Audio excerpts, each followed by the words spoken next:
How did your parents influence your relationship with money? How did my parents influence my relationship with money? That's a great question.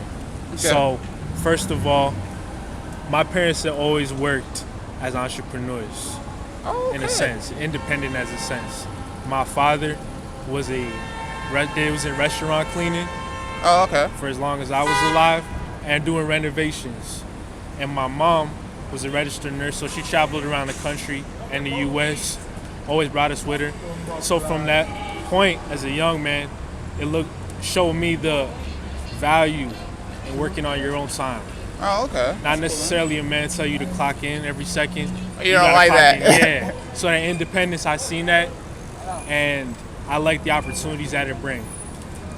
From other than that, I see where the technology has progressed and to where it can offer us more financial freedom advantage. Yes. Yeah. So I think, one, by spending more than you have is a bad thing. Oh, so spending more than you make. So I live below your means? Below your means, yeah. And using investment strategies. So they taught me well. My parents were always hustlers. Oh, okay. But they taught me well, and I want to take that and move it forward. Obviously, I could be better with finances. So I got a lot to learn my own self. Wow, that's a very hard question. The way my parents influence my relationship with money? Yeah, how did they influence? By just their action. They never had it. Oh, they never had. So my influence come from just watching the way they just always trying to get it, but they never knew how to get it. Oh, I see. So my influence is me trying to figure it out from an outside source. Oh, okay.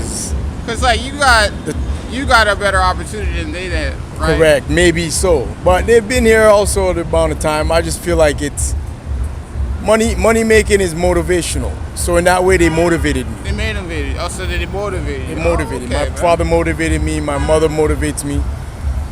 But they want to see the money coming from me. Yeah, they want to see the money coming from you. Okay. They don't want to say, here's $10,000, show me how you twist that. So you're probably in the mindset of like, I want to retire my parents. Yes, but I almost want to give them a business first. Oh, okay. To run, to make their own retirement. Oh, okay. So, so you they make money rather than you just handing it to them. I understand what you're saying. If I was to come across some real money making scheme. That's real wealth, though. That's real wealth. Yeah. Right. Ooh, that's a good question, man.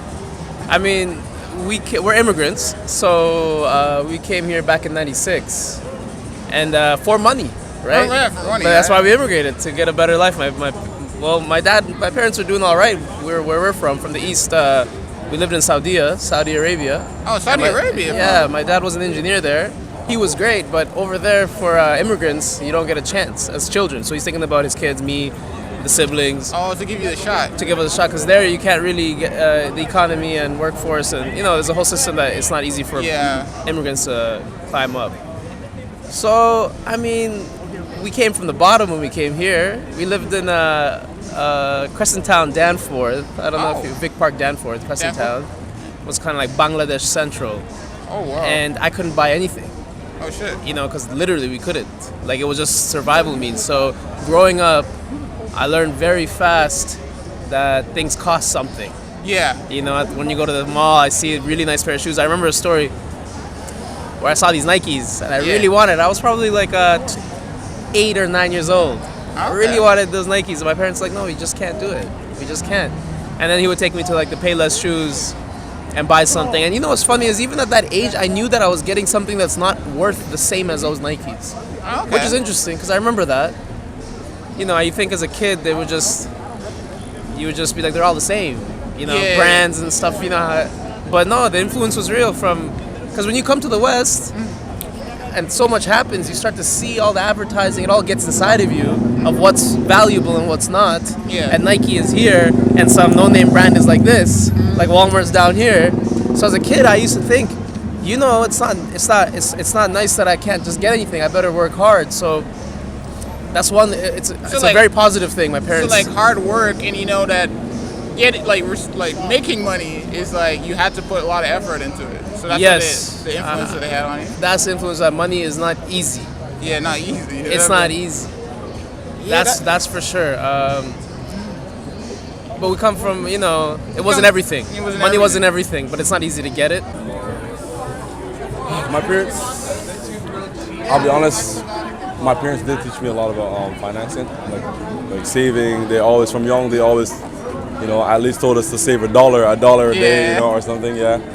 And my dad always said, he had this saying, he was always like, I don't throw water in the sea. What does that mean? I don't throw water in the sea, which means I don't have money to waste. Oh, you don't have money to waste. Everything My father is used. always said that, yeah. Oh, okay. To be honest, like we didn't grow up. Oh, okay. So we were middle class, so we didn't grow up with too much money, but we didn't grow up, you know, with too little. So my thought process is like, you know, I don't want to overspend. Yeah. And now that I'm getting older, I'm trying to get a job. I don't want to make my parents spend too much on me. So I know they're still struggling. They're trying to pay the rent. They're trying to pay everything. So I don't want to make them spend too much. Okay. So I feel like that struggle, it kind of makes you like humble in a way. You know what I'm trying to say? It keeps you like down to earth. So like even when you do get money in the future, you're not gonna spend too much on stuff that you shouldn't spend on, because you know your struggle, you know that you didn't have it one day. So once you finally get it, you're gonna be like, you know, you're gonna spend it wisely. I feel like. So they like taught you like money's hard to come by? Yeah, 100%. Money doesn't come by just like that. You gotta work for it. And once you do get it, it shouldn't just go like this. You know what I'm trying to say? Yeah. It took time to get the money. You shouldn't just spend it that quick. Okay. So, I mean, since we grew up, you know, we weren't too rich or anything. So, Okay. I don't know. For me, personally, I don't think as money as something too important, right? If I get money, you know, I just want to spend it, and you know, money goes and goes. It comes and goes, right? Yeah. So you just spend your money, you know. And this is due to my parents. You know, my parents, they were never like too. If I wanted something, they'd always buy it for me. Oh, I see. You know what I mean? Like if I always needed something for school, for me personally as well. Like sometimes, you know, we're not doing too good. I want something, my dad still bought it for me, right? So to me, like money comes and goes, right? If you spend it in a way where you think it's important, it's a good way, and you know what I mean, like not on bad stuff, where you always get money, it always come back. So for me, money doesn't mean it's not something too important, right? It's not super important, like, right? You didn't really have to like struggle too much. Exactly, yeah. As long as you're a good person, that's what I think. You know, if you're a good person, money will come back to you. So just use it on good things, and you'll be fine. Okay. Hey man, so where can people follow you? Because you're doing TikTok, on right? TikTok, simply_MB. Simply_MB.